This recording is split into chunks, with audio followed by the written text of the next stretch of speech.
Bezrat Hashem, on commence à étudier le Kaas dans le Rav Wolbe, non, à l'échaud. Le shiur sera dit pour la refresh lema, prompte et totale de Anna El Rachel Bat Orli, Betor Kol Cholei Amo Israël. Amen. Donc on est dans le Rav Wolbe, on va lire, et vous savez que l'important c'est pas de lire, mais c'est d'intérioriser quand on fait du moussa. Kaas au Sablanut, le Rav met en opposition deux choses, il faut le mettre au milieu. Ce qu'on appelle Kaas, la colère, au Savlanout, ou bien la patience. Maouka, c'est quoi la colère? Midet Chesed, Mouven Tlano. Quand on parle par exemple de la bonté, on sait ce que c'est. Yicham Yutavid Barach. D'ailleurs, on regarde par rapport à la bonté d'Hachem. Voilà, Chesed Ibané. Le monde est basé sur le Chesed. Adam Boné, Bataoilam, Betatzmo. L'homme, il se construit, il construit tout ce qu'il y a autour de lui grâce au Chesed. Arkas. Mais la colère. Quand on parle de notre colère, à quoi peut-on lui donner une référence? On ne peut pas donner une référence par rapport au milieu d'Hachem. La kasa n'aurait cet olam vetatzmo. Et ça n'a pas l'air d'être un moyen de construction, mais de destruction de soi-même et des autres. L'eau, qu'on le veuille ou non, il est impossible de penser une seconde. Et c'est la première définition, que le cas c'est quelque chose de positif. Alors, on va voir ce qui a marqué dans le Ramchal, il ramène ici le Messiah Tisharimé. Juste moi, vous dire comment je réfléchis quand je lis quelques lignes du Rav comme ça. C'est d'expliquer qu'en réalité, des fois dans la vie, il nous fait croire que nos défauts ne sont pas des vrais défauts, qui sont des kelim, des outils pour faire un Avodat Hashem. Par exemple, quelqu'un il a un peu d'orgueil, quelqu'un, il aime bien il y a différents défauts qui des fois peuvent même être positifs, avoir un pan positif. On voit que des fois on arrive avec cette chose-là à faire des choses positives, et des fois on fait des choses négatives avec. Le cas, l'expérience de la colère, elle est toujours une expérience qui montre qu'on a gâché, qu'on a détruit, soit soi-même, soit quelque chose à l'extérieur. C'est-à-dire qu'il n'y a jamais quelque chose de positif dans le cas. C'est quelque chose qui est spécial. Mais non, il est marqué, et c'est ce qui ramène au nom du Ramchal de Ramoshe Chaim Lutzato,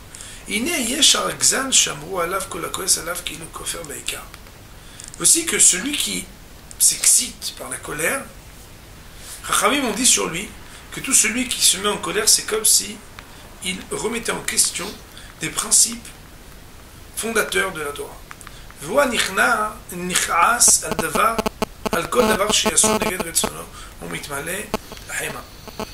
De qui on parle? On parle de celui qui est mis en colère quand des choses sont faites contre sa volonté. Et là, il se remplit d'un courroux au point que son cœur n'est plus avec lui. Ça veut dire qu'il est dépossédé de lui-même. Et le fait de se conseiller à lui-même, c'est-à-dire, on va dire, sa sérénité et sa circonspection, est totalement brûlé. Il ne peut plus rien faire.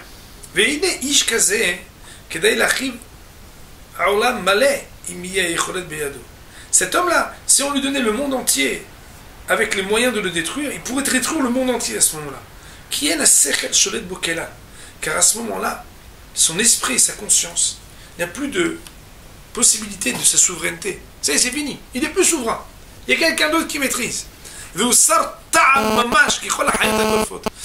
il n'a plus aucune, on va dire, réflexion et, on va dire, raisonnabilité, même. C'est-à-dire, il n'y a plus aucune raison raisonnable, comme tous les animaux qui sont en train, on va dire, de s'attaquer à leur proie. C'est-à-dire, tu vas, par exemple, tu vois quelque chose, tu vas chasser, au moment où tu chasses, et que, je sais rien, moi, un tigre ou un lion ou quelqu'un, il trouve quelque chose qu'il doit attraper, à ce moment-là, c'est même pas la même dire, mais attends, je dois dire un petit... Même plus la peine de parler.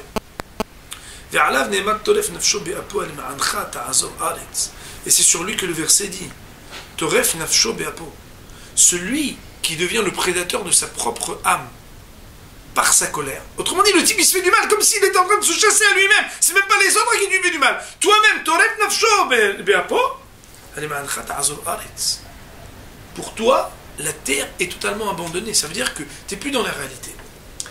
Car Kotev Ramchal, voilà les mots du Ramchal qui sont bien entendu profonds et qu'il faudrait expliquer. Messilat et Sharim Perek Yudalef, au 11e chapitre de, on va appeler ça le sanctuaire de rectitude,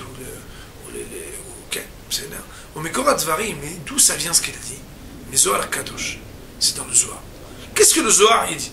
Alors, le Zohar, je vais vous le dire à l'oral. Sinon, je vais le lire très vite et je traduis partie par partie.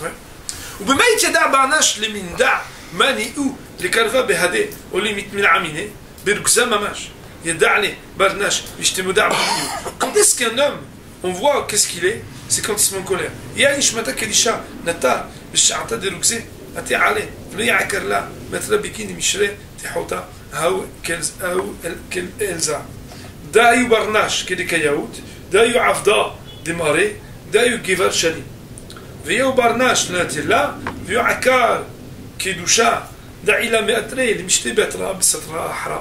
ודאי ברנש במראה, ועשי לקרבה בהדה, להתחבר עימה, ודאי הוא טורף נפשו באפו, יהו טריף ועקר נפשה, בגין וגזה, ואשרה בגבי אלזר.